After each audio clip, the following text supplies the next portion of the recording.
Welcome to go exam. आज हम लोग उच्च गति अभ्यास खंड 2 की प्रतिलेखन संख्या 8 को 100 की स्पीड में करने वाले हैं। डिक्टेशन 5 सेकंड बाद स्टार्ट होगा।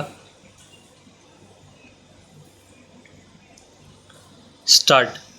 महोदय, दूसरे शब्दों में आर्थिक, व्यापारिक, निवेश और तकनीकी कारणों से द्वितीय महायुद्ध के बाद और शीत युद्ध के दौरान एशिया के देशों में पुनः धुंधलापन पैदा हुआ, लेकिन यह बात सही नहीं है कि एशिया की संस्कृति और सभ्यता को पश्चिम के प्रभाव और आधुनिकतम तरीकों ने नष्ट कर दिया।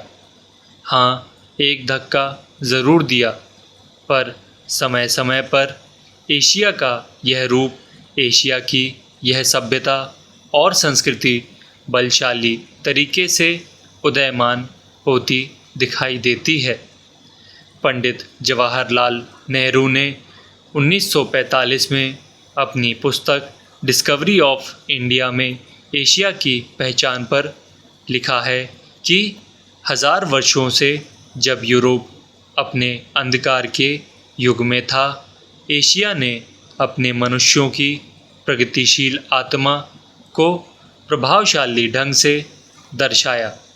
उन्होंने यह विश्वास भी जताया कि एशिया की संस्कृति और सभ्यता यूरोप की संस्कृति और सभ्यता से अधिक प्राचीन है।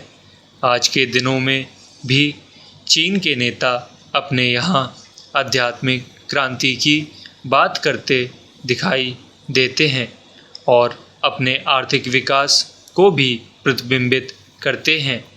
मलेशिया के प्रधानमंत्री भी बड़े गर्व के साथ मलेशिया के रास्ते की बात करते हैं और आधुनिकता और पारंपरिक संस्कृति के मिश्रण से मलेशिया का विकास करना चाहते हैं।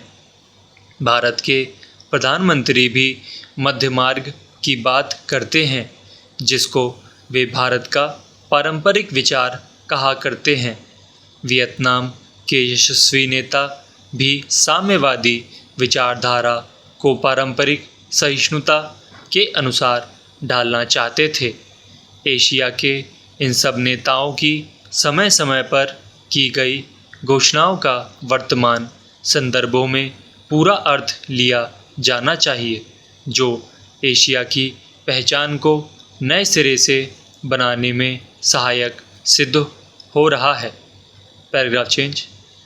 यहाँ यह भी बताना उचित होगा कि हाल में वर्षों में एशियाई देश, विशेष रूप से पूर्वी एवं दक्षिणी पूर्वी एशिया के देश, एशिया के सुदृढ़ देशों के रूप में उभरे हैं और इन देशों के आर्थिक विकास की दर विश्व के किसी भी अन्य देश के आर्थिक विकास की दर से अधिक है तथा जिनके आने वाली शताब्दी में विश्व आर्थिक व्यवस्था के निर्माताओं के रूप में उभरने की आशा है। आर्थिक सफलता की इन कहानियों का श्रेय मुख्य रूप से अनुशासित कार्य, किफ़ायत एवं बचत की ऊंची दरों जैसी एशियाई विशेषताओं को जाता है तथा इनसे देशों की जनता के जीवन स्तर में सुधार आया है और एशिया की पुनः खोज जैसा वातावरण बन रहा है। एशिया के देशों में अब आपसी भाईचारे की भावना उभर रही है और इससे ये देश परस्पर निर्भर हो रहे हैं तथा शीत युद्ध के प्रभाव से मुक्त होते जा रहे हैं। हमारी सरकार ने अपनी एशियाई पड़ोसियों के साथ बेहतर संबंध बनाने में पहल करके इस बदलते रुख के प्रति सकारात्मक रवैया अपनाया है। इन सब प्रश्नों का जवाब आज उपलब्ध नहीं है, लेकिन शनैः शनैः इन प्रश्नों में ही इसके उत्तर मिलेंगे।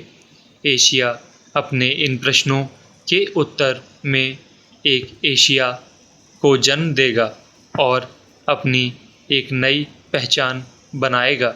यूरोप और अमेरिका के आधुनिक औद्योगिक विकास में फ़र्क नज़र आता है। स्टॉप।